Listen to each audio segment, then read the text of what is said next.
Bismillahirrahmanirrahim. Assalamualaikum warahmatullahi wabarakatuh. Alhamdulillah, puji dan syukur senantiasa kita panjatkan kepada Allah Subhanahu wa Ta'ala. Begitupun juga salat dan salam semoga senantiasa mampu kita curah dan limpahkan kepada baginda Nabi besar Muhammad sallallahu alaihi wasallam. Alhamdulillah, Allah telah mengizinkan kita sampai dengan hari ini untuk bisa berpuasa dengan baik, berpuasa dengan izinnya. Dan Allah memberikan kepada kita kekuatan, Allah memberikan kepada kita kemudahan untuk bisa sampai hari ini tetap bisa taat kepada Allah Subhanahu wa Ta'ala.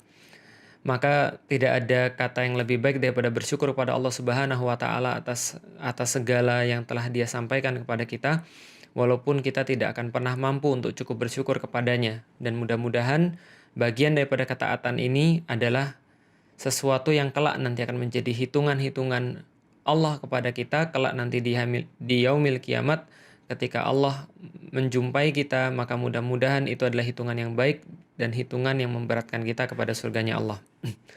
Salat dan salam juga semoga tercurah dan terlimpahkan senantiasa kepada baginda Nabi besar Muhammad sallallahu alaihi wasallam, manusia mulia yang senantiasa kita jadikan sebagai panutan, kita jadikan sebagai suri tauladan, kita jadikan sebagai uswah di dalam setiap aktivitas kita, dan mudah-mudahan Rasulullah Shallallahu Alaihi Wasallam mengakui kita sebagai bagian daripada umatnya, menjadikan kita sebagai orang-orang yang berbaris di belakangnya, dan kelak akan diberikan minum daripada telaganya dan memandang wajah Allah bersama-sama dengan beliau. Dan mudah-mudahan kita semua termasuk orang-orang yang dianggap oleh beliau saudara-saudara beliau di dunia ini, dan akan menjadi saudara-saudara beliau nanti insya Allah di surga.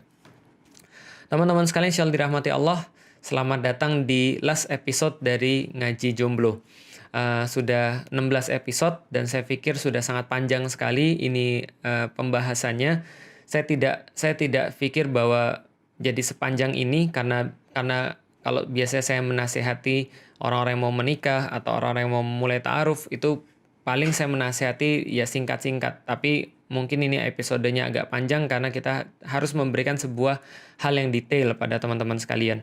Kalau seandainya 16 episode ini masing-masingnya 30 menitan saja, maka ini sudah 8 jam non-stop teman-teman untuk belajar tentang bagaimana prosesi untuk menikah dari belum menjadi menikah.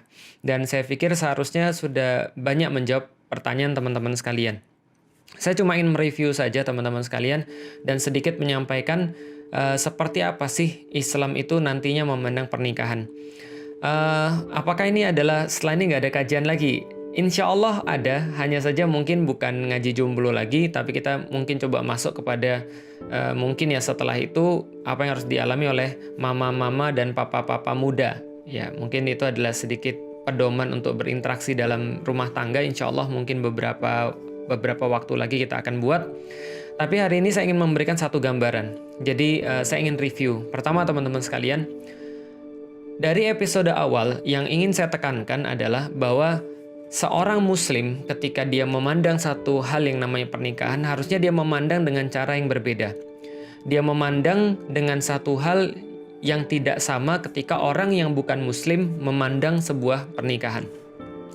Kalau orang yang bukan muslim memandang sebuah pernikahan, itu hanyalah sebuah ikatan yang boleh iya, boleh tidak. Kalau seandainya dulu agama-agama selain Islam, taruhlah misalnya agama Katolik misalnya, dia menjadikan pernikahan itu sebagai sebuah cara untuk bisa membentuk sebuah keluarga. Hampir sama misalnya dengan kita. Agar orang bisa melakukan hubungan intim misalnya antara laki-laki dan wanita. Maka sebelum pernikahan tidak boleh dilakukan. Tapi di barat sekarang nggak ada lagi yang namanya nilai-nilai seperti itu. Karena kalau kita lihat sekarang, kalau mereka mau berhubungan ya mereka langsung berhubungan saja dengan wanita. Maka institusi pernikahan jadi nggak laku lagi. Maka cara pandang mereka tentang institusi pernikahan atau pernikahan itu sendiri itu sudah berkurang. Tapi orang muslim memandang nggak begitu. Orang muslim memandang dari awal bahwa hidup mereka semuanya ini adalah cara mereka untuk bisa kembali kepada kampung mereka. Jadi hidup mereka di dunia ini adalah cara kembali kepada kampung mereka, yaitu adalah hidup yang sebenarnya. Sebagaimana Allah sampaikan di dalam Al-Quran bahwa setiap orang pasti akan kembali kepadanya. Inna lillahi wa inna ilaihi roji'un. Sesungguhnya segalanya berasal daripada Allah dan pasti akan dikembalikan kepada Allah. Dan ketika kita kembali kepada Allah, maka kita kembali untuk melaksanakan satu kehidupan yang sebenarnya. Kehidupan yang lebih panjang, kehidupan yang membuat kita di dunia ini sekarang terasa seperti hanya beberapa waktu saja. Makanya wajar ketika ada orang-orang yang dibangkitkan di yaumil kiamat, kemudian mereka ditanya, kam labithtum fil ardi adada sinin, berapa lama kalian ini tinggal di dunia? Maka mereka menjawab, yauman au ba'do yaum. Kami hanya tinggal di dunia ini hanya sehari atau setengah hari. Padahal ada yang berkata lagi, enggak, kami lebih sedikit daripada setengah hari. Dan saya sudah tulis itu di dalam buku Beyond the Inspiration, andaikan terbentang di depan mata kita di yaumil kiamah, di yaumil hisab, pada saat itu satu hari sama dengan 50.000 tahun, dan andaikan kita hidup di dunia adalah 70 tahun, maka perasaan kita di dunia ini cuma sekitar 2 menit 1 detik ketika kita sampai nanti di yaumil kiamah. Atau seperti yang pernah saya sampaikan bahwa kalau kita pernah mimpi, dan kalau kita mimpi itu pas kita bangun, rasanya mimpi itu lama banget, tapi pas kita sudah bangun, pas mimpi itu mungkin rasanya lama, lari, lalu kemudian bertualang ke sini, lalu kemudian ada kejadian ini, ada kejadian segala macam. Tapi pas kita bangun teman-teman sekalian, tiba-tiba itu seolah-olah cuma sekedar potongan-potongan saja, cuma sebentar saja. Itulah perasaan manusia. Saya nggak sedang membahas tentang hidup setelah mati, bukan. Tapi yang saya bahas adalah teman-teman sekalian, Islam memandang sesuatu dengan cara yang berbeda. Maka Islam memandang pernikahan hanyalah sebagai sebuah ibadah di antara ibadah-ibadah yang lain. Kalau andaikan orang-orang punya ibadah sholat, ada ibadah puasa yang sedang kita lakukan sekarang, ada ibadah haji, ada ibadah misalnya zakat, maka pernikahan hanyalah salah satu bentuk ibadah untuk bisa mempersiapkan diri ketika berjumpa dengan Allah Subhanahu wa Ta'ala. Maka ketika orang berpikir seperti itu, maka dia punya aktivitas dengan cara yang berbeda. Maka kualifikasi, lalu kemudian kriteria, karakteristik yang dia akan cari sebagai seorang istri tentu berbeda dengan orang yang tidak memandang bahwa pernikahan adalah sebagai sebuah ibadah. Salah satu contohnya misalnya, dia tidak akan pernah untuk gambling, untuk cari seorang istri yang nanti bisa menyesatkan dia, atau nanti bisa untuk membuat dia jadi ya tidak maksimal dalam beribadah. Atau sebaliknya seorang perempuan, seorang muslimah, dia tidak akan gambling juga untuk cari seorang laki-laki yang laki-laki ini sudah bermaksiat sebelumnya. Misalnya contoh, ada seorang laki-laki yang memacari dia. Yang jelas pacaran kita sudah tahu pasti aktivitasnya maksiat. Saya sudah bahas kemarin-kemarin. Dan ketika dia sudah tahu ini orang bermaksiat, dia sudah tahu ini orang sholatnya jelek misalnya, dia sudah tahu ini orang sangat nggak baik pada agamanya, dia nggak peduli pada Tuhannya, kata-katanya kasar, tapi dia tetap mau. Ini gambling. Maka dia tidak akan melakukan ini kalau dia ngerti bahwa pernikahan adalah sebuah ibadah. Terlepas daripada, sudah saya bilang, selain daripada ibadah, Allah memberikan banyak sekali kenikmatan-kenikmatan duniawi yang ada pada pernikahan.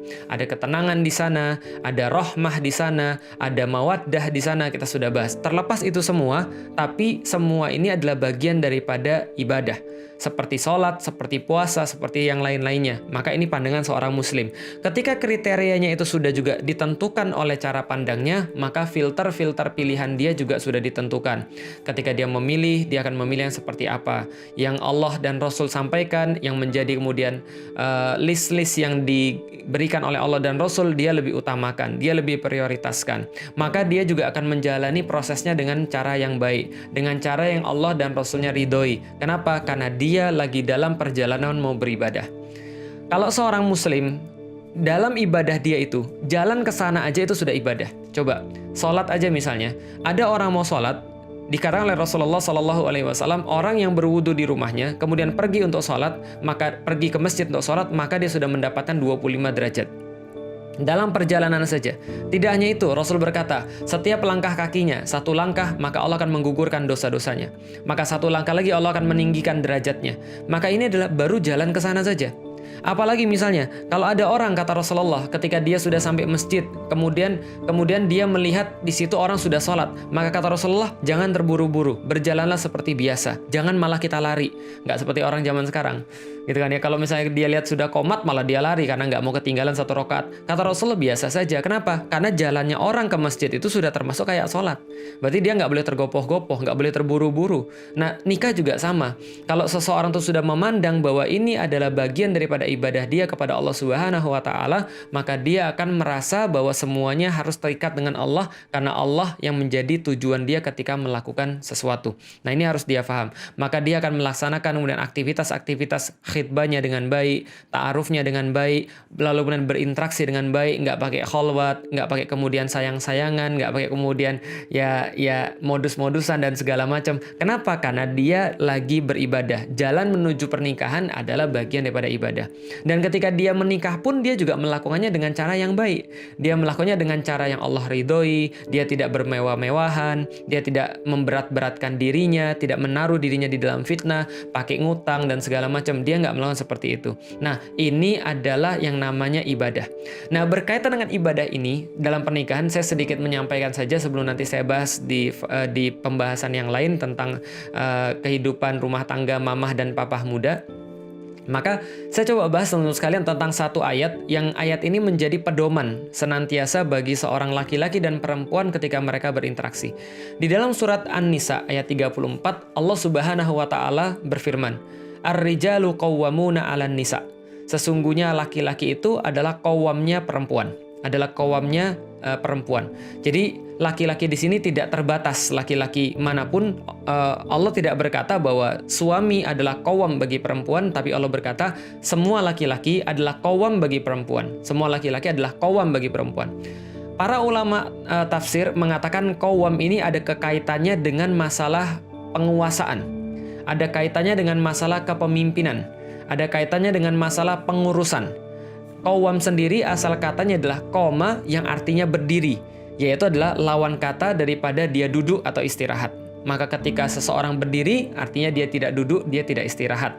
Qawwam kalau misalnya dimaknai lagi bisa berarti dia yang mengurus, dia yang menjadi tempat sandaran, atau bisa dikatakan seperti tiang, seperti pasak yang menjadi tempat sandaran, atau dia yang menjaga karena dia berdiri. Kayak satpam itu kan kalau berdiri kan dia lagi jaga, kalau duduk bukan satpam namanya orang lagi istirahat. Nah, jadi dia yang sedang berdiri, dia sedang beraktivitas, terus-menerus memberikan dukungan, terus-menerus tidak habis-habis memberikan penjagaan, tidak habis-habis memberikan sebuah pengayoman. Ini adalah arti kata qawwam.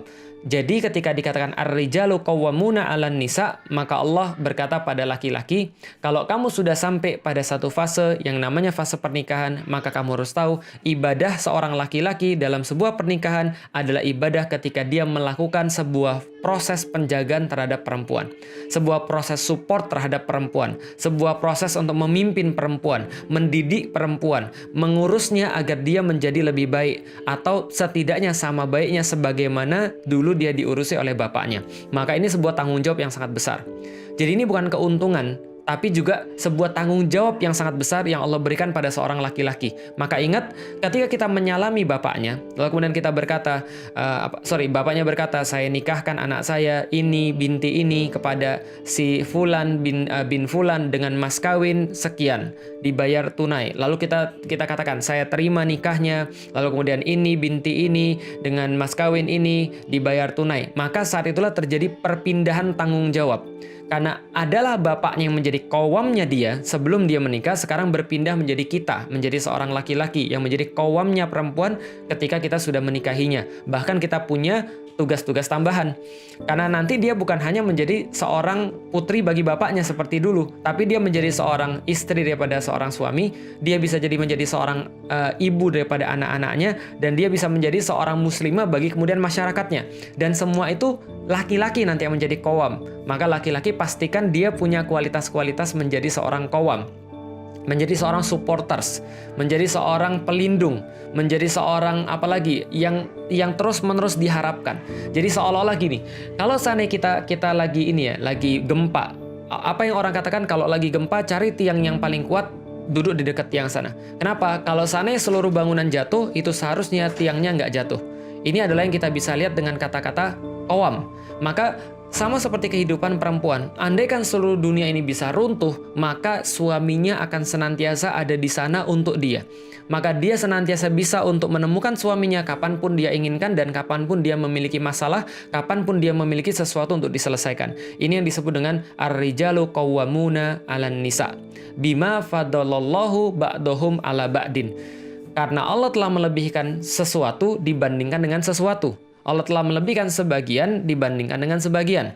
Para mufassir mengatakan, kenapa dikatakan ar-rijalu qawwamuna 'alan nisa? Karena Allah melebihkan laki-laki dalam pengurusan-pengurusan yang kayak begini. Allah lebihkan kekuatan badannya, Allah lebihkan misalnya kekuatan logikanya, dan nggak perlu merasa tersinggung. Karena saya nggak pernah bilang bahwa perempuan nggak punya logika. Cuman secara fitrah, logika laki-laki itu lebih dimainkan. Karena perempuan lebih jago dalam hal emosional. Maka Allah lebihkan laki-laki di bidang ini dengan perempuan. Tapi Allah juga akan lebihkan perempuan di bidang lain dibandingkan dengan laki-laki. Maka Allah melebihkan satu dengan yang lainnya. Bima fadalallahu ba'dakum 'ala ba'din. Sebagaimana Allah telah ba'dahum 'ala ba'din. Sebagaimana Allah telah melebihkan sebagian yang satu dengan sebagian yang lain. Wabima anfaqu min amwalihim, dan karena laki-laki itu harus memberikan hartanya untuk perempuan. Jadi ini juga tanggung jawab. Jadi 3 yang tadi Allah katakan ar-rijalu qawwamuna 'alan nisa. Wahai laki-laki, kalau seandainya kamu mau menikah, kamu harus tahu relasimu ketika menikah adalah kamu harus jadi qawwam. Bisa jadi kamu belum jadi qawwam sebelum kamu nikah, tapi setelah kamu nikah kamu harus jadi qawwam. Kamu harus jadi orang yang tempat dia berharap, tempat dia untuk bisa mencari pertolongan. Hal terakhir yang tidak pernah akan menyakiti dia di dunia ini haruslah seorang suaminya. Kenapa? Ar-rijalu qawwamuna 'alan nisa. Sesungguhnya laki-laki itu adalah qawwam bagi perempuan-perempuannya. Berarti seorang suami adalah benteng terakhir. Ketika dunia menyerah, ketika dunia hancur, ketika dunia sudah kemudian melawan kepada dia, maka dia bisa melawan dunia dengan suaminya. Maka ini adalah ar-rijalu qawwamuna 'alan nisa. Maka tidak boleh sebaliknya. Yang terjadi malah sekarang kan nggak begitu.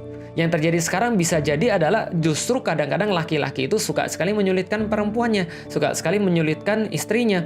Dia bisa jadi berkata kasar, dia bisa jadi berlaku buruk, dia lebih memperhatikan teman-temannya daripada istrinya, dia tidak pernah merasa cukup dengan istrinya dan seterusnya. Dan kalau ngomong nggak enak gitu kan ya, kalau ngomong misalnya menyakiti dan seterusnya, ini adalah tidak menjadi qawwam bagi perempuan. Yang kedua, bima faddallallahu ba'dahum 'ala ba'din. Karena Allah telah melebihkan laki-laki terhadap perempuan, maka pastikan ketika laki-laki itu punya kelebihan terhadap perempuan, maka dia menggunakannya untuk kebaikan perempuan tadi.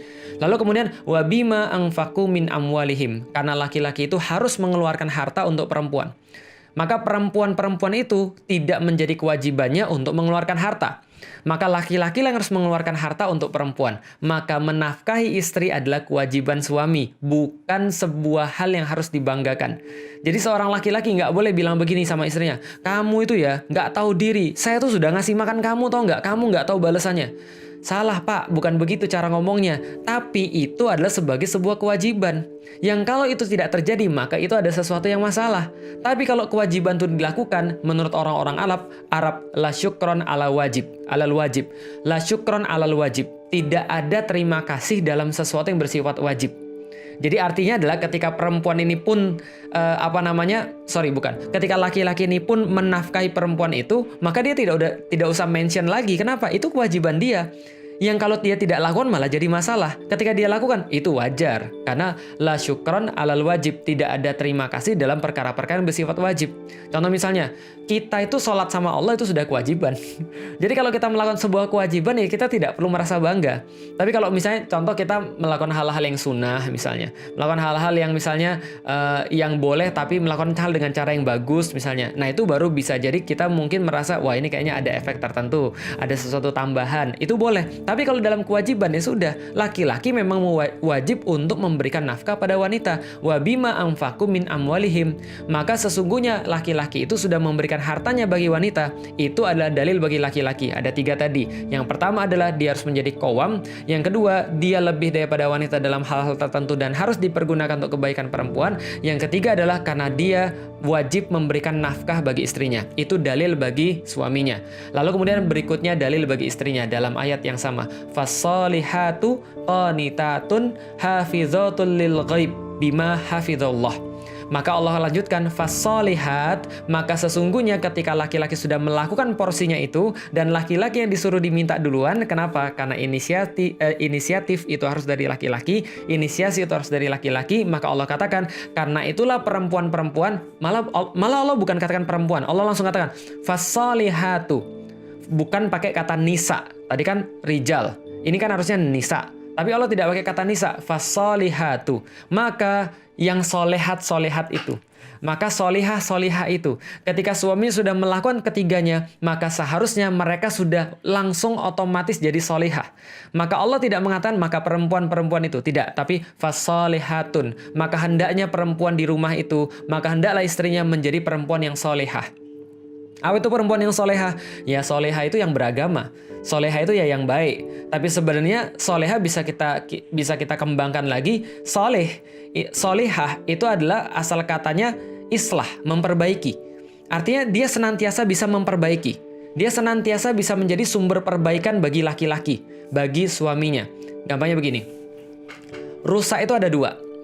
Ada rusak yang nggak bisa diperbaiki lagi. Ada rusak yang masih bisa diperbaiki. Contoh misalnya, vas bunga dilempar dari lantai 10 sampai di bawah berantakan, itu sudah nggak bisa diperbaiki. Itu bukan sesuatu yang bisa dilem lagi, paham ya? Itu tetap rusak dan tetap hancur. It's done, selesai. Tapi ada yang bisa diperbaiki, handphone misalnya. Lalu kemudian LCD-nya pecah. Bukan LCD pecah. Pecah mah nggak bisa diperbaiki tadi ya. Handphone misalnya. Ada sesuatu yang salah dalam settingannya sehingga nggak bisa nyala. Itu namanya fasad. Itu namanya rusak yang bisa diperbaiki. Nah, kalau seandainya pada satu kerusakan yang bisa diperbaiki, lalu kemudian kita memperbaiki, namanya islah. Maka perempuan itu harus senantiasa fasolihatu, maka dia senantiasa harus memperbaiki apa yang ada pada suaminya. Artinya, dia harus membuat rumahnya sebagai sanctuary, sebagai tempat untuk berlindung, tempat untuk mengayomi diri. Saya sudah bahas kemarin bahwa perkara sakinah itu mengharuskan di dalam rumah tangga bahwa sakinah itu ketika kita berbicara tentang sakinah, lalu kemudian ada bahasa yang diturunkan lagi dari sakinah namanya maskanah, artinya rumah, maka sakinah itu bukan bentuk, bukan barang, bukan man-made, bukan buatan manusia, tapi sesuatu yang diturunkan daripada Allah, sakinah itu.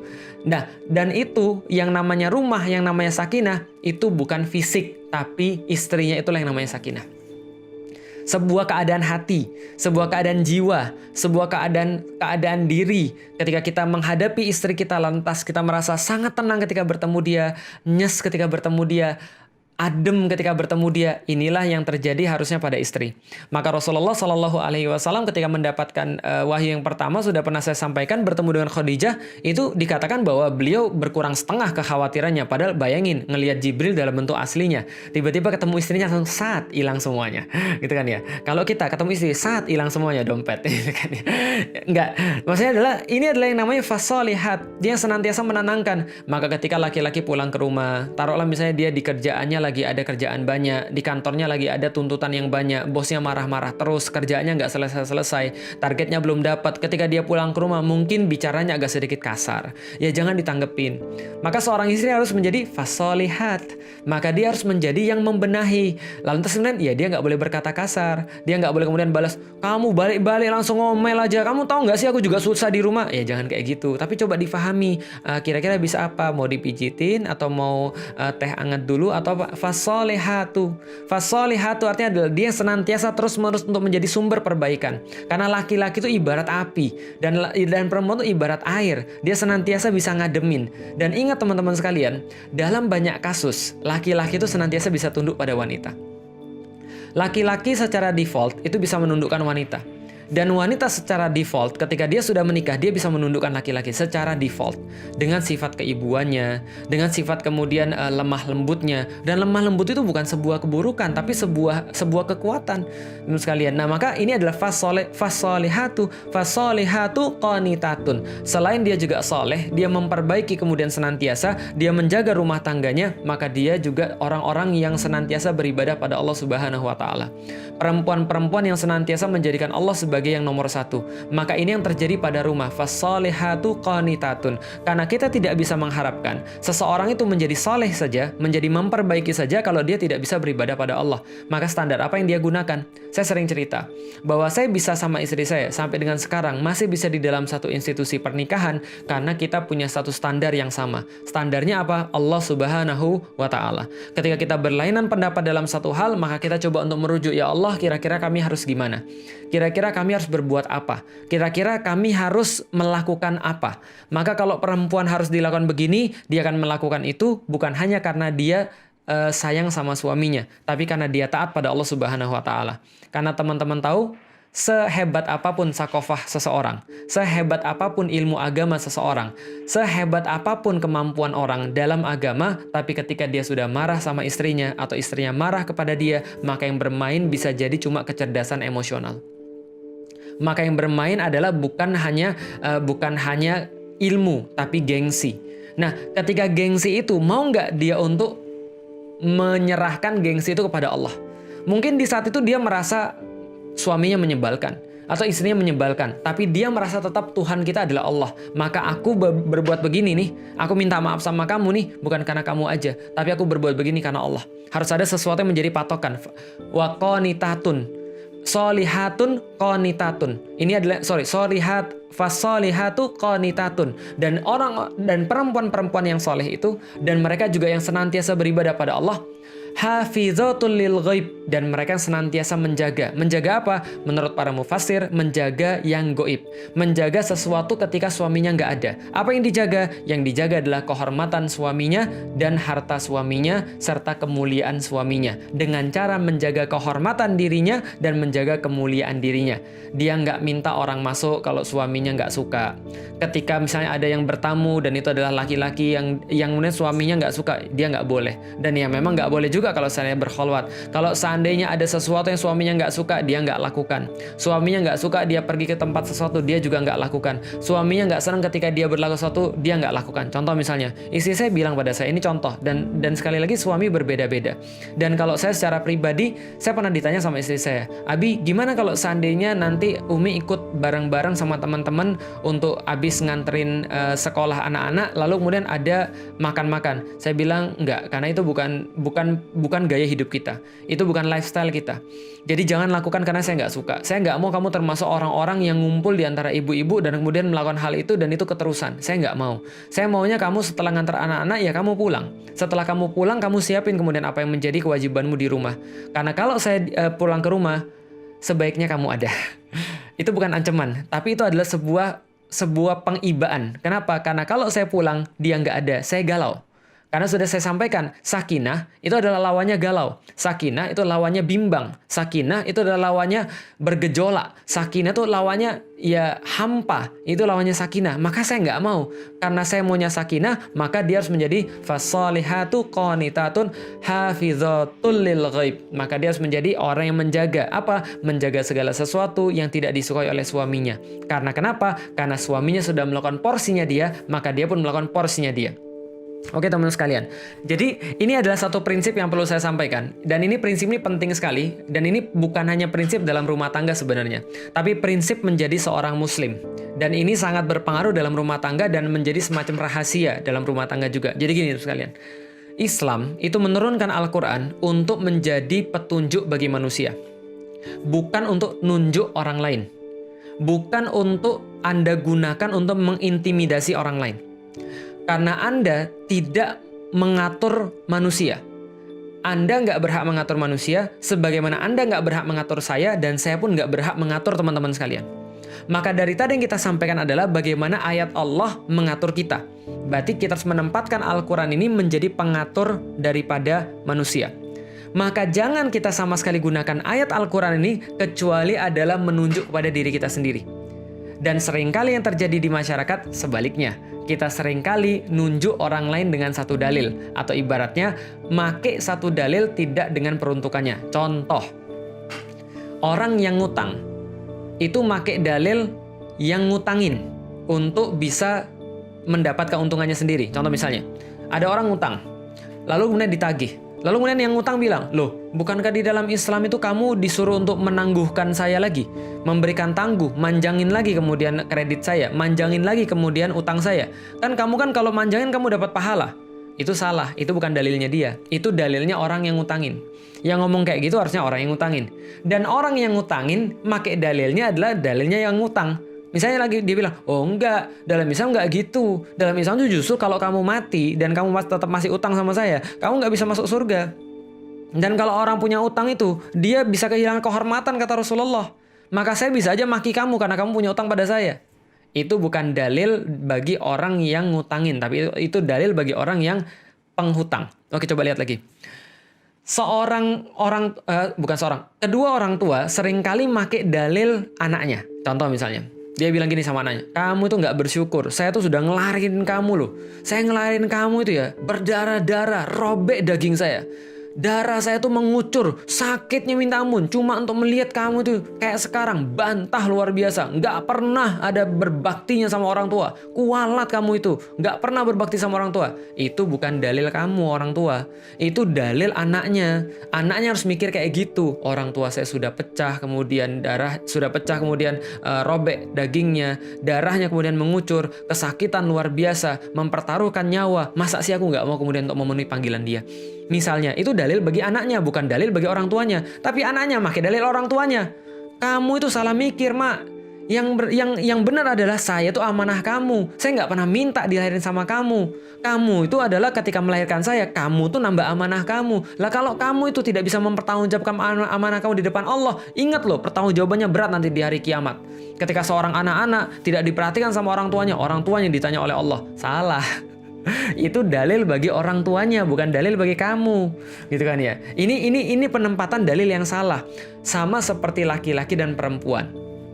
Di dalam Islam tuh Masya Allah, laki-laki dikasih dalil sendiri, suami dikasih dalil sendiri, istri dikasih dalil sendiri. Bagaimana dalil bagi suami? Khairukum linisaihim. Yang paling baik di antara kalian adalah yang paling baik pada istrinya, atau istri-istrinya dalam hadis. Tapi kalau saya istrinya. Kalau hadis istri-istrinya. Nah, ini adalah kemudian bagi laki-laki. Tapi bagi perempuan beda lagi. Dalilnya adalah kalau seandainya kata Rasulullah, aku boleh untuk meminta seorang untuk sujud kepada seorang yang lain, maka aku akan meminta seorang perempuan untuk sujud pada suaminya. Kenapa? Karena ketaatan dia yang paling besar harusnya pada suaminya setelah Allah dan Rasulnya. Dan berjihad di jalannya. Kenapa? Karena suaminya yang dibebankan oleh Allah amanah untuk bisa mengurusi dia. Untuk bisa kemudian untuk menjadi pelindung baginya. Kalau ada sesuatu bagi perempuan itu, maka yang diminta pertanggungjawaban adalah suaminya. Kejadian sesuatu pada perempuan itu, yang diminta pertanggungjawaban adalah suaminya. Nggak makan dia perempuan itu, maka yang diminta pertanggungjawaban adalah suaminya. Nggak pinter dia atau nggak bisa beribadah dia, yang diminta pertanggungjawaban juga adalah suaminya. Maka sebaiknya dia menaati suaminya. Maka apa lagi kemudian dalilnya? Banyak dalil-dalil yang lain. Tapi yang jelas adalah kita nggak boleh pakai satu dalil untuk kemudian menunjuk yang lain. Itu dalil buat kita, jangan pakai untuk mereka. Kalau dalil itu adalah untuk perempuan, jangan kita pakai. Kalau dalil itu untuk laki-laki, jangan dipakai untuk perempuan. Nah, ini kunci di dalam Islam.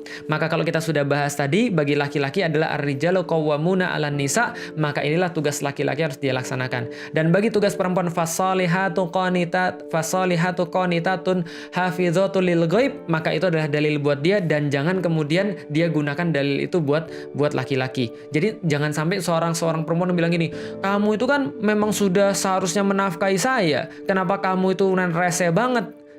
Jangan bilang gitu. Ya harusnya itu adalah dalil bagi laki-laki. Itu kewajiban dia untuk menafkahi perempuan. Tapi perempuan mikir, karena dia sudah menafkahi saya, karena dia sudah memberikan yang terbaik pada saya, maka saya seharusnya menjadi solehat.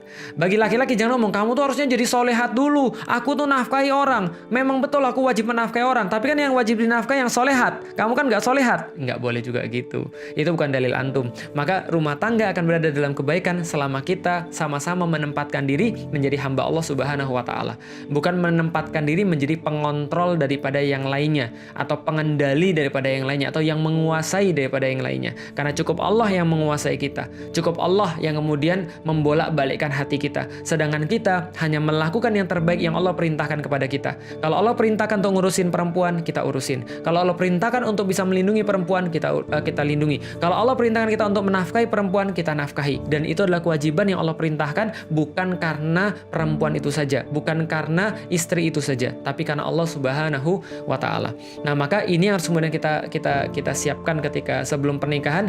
Dan saya pikir kalau seandainya teman-teman sudah cerdas dari semua tiga itu, cerdas secara agama, cerdas secara emosional, dan cerdas secara finansial, insya Allah mudah-mudahan selamat untuk menikah, selamat untuk menjalani hidup yang baru, selamat untuk memasuki babak baru dalam kehidupan, fase baru yang insya Allah di sana menanti banyak sekali ujian-ujian, dan itu berarti menanti juga banyak pahala-pahala yang telah disiapkan oleh Allah Subhanahu wa Ta'ala dan kenikmatan-kenikmatan yang nanti akan membawa kepada kebaikan-kebaikan.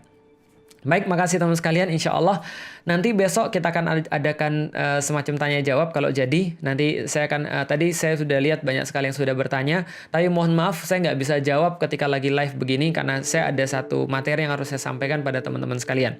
Besok mudah-mudahan kalau sehat, nanti insya Allah kita akan buat Q&A khusus diskusi, karena kalau seandainya sudah materi itu kan diskusi. Nanti kita akan diskusikan, ada beberapa pertanyaan-pertanyaan yang mungkin akan kita tampilkan, tapi terang saja nggak mungkin semuanya, dan mungkin kita akan lakukan 1 atau 2 sesi. Kalau nggak nanti kita adakan 1 sesi dulu, atau mungkin nggak sama sekali. Lihat aja nanti besok seperti apa, nanti akan saya kabari via story juga. Dan berikutnya lagi kita akan ngadain 1 materi lagi. Materinya saya ambil dari buku Wanita Berkarir Surga. Jadi kita akan bahas tentang bagaimana pandangan Islam tentang perempuan, lalu kemudian bagaimana ketika interaksi perempuan dan laki-laki. Kita akan bahas dalam kajian online yang berikutnya, dan saya coba cari cara untuk bisa nampilin presentasi supaya teman-teman juga bisa ngambil datanya. Tapi kalau nggak bisa ya paling saya edit baru nanti saya munculin di YouTube. Itu aja teman-teman sekalian. Kalau ada yang salah saya mohon maaf, dan kalau ada yang baik hanya berasal daripada Allah Subhanahu wa Ta'ala. Dan kalau teman-teman sekalian merasa bahwa materi-materi ini ada manfaatnya, saya tidak bosan untuk mengingatkan pada teman-teman sekalian, karena baik itu nggak bisa sendiri teman-teman sekalian. Karena baik itu susah banget kalau sendiri. Tapi kalau andaikan teman-teman bayangkan semua orang sudah punya pandangan yang sama tentang pernikahan, maka chance teman-teman sekalian untuk dapat orang baik itu chance-nya semakin besar. Maka kalau ada kebaikan dalam materi ini, dalam 16 kali pertemuan ini, boleh teman-teman untuk sharing kepada yang lain, kasih tahu pada mereka, setidaknya mereka punya gambaran, oh ternyata Islam punya satu view terhadap yang namanya pernikahan yang perlu mereka ketahui sebelum mereka masuk ke dalamnya. Jadi itu aja, mudah-mudahan kita semua bisa diberikan oleh Allah kebaikan senantiasa. Ada yang salah saya mohon maaf, ada yang baik hanya berasal daripada Allah Subhanahu wa Ta'ala. Assalamualaikum warahmatullahi wabarakatuh.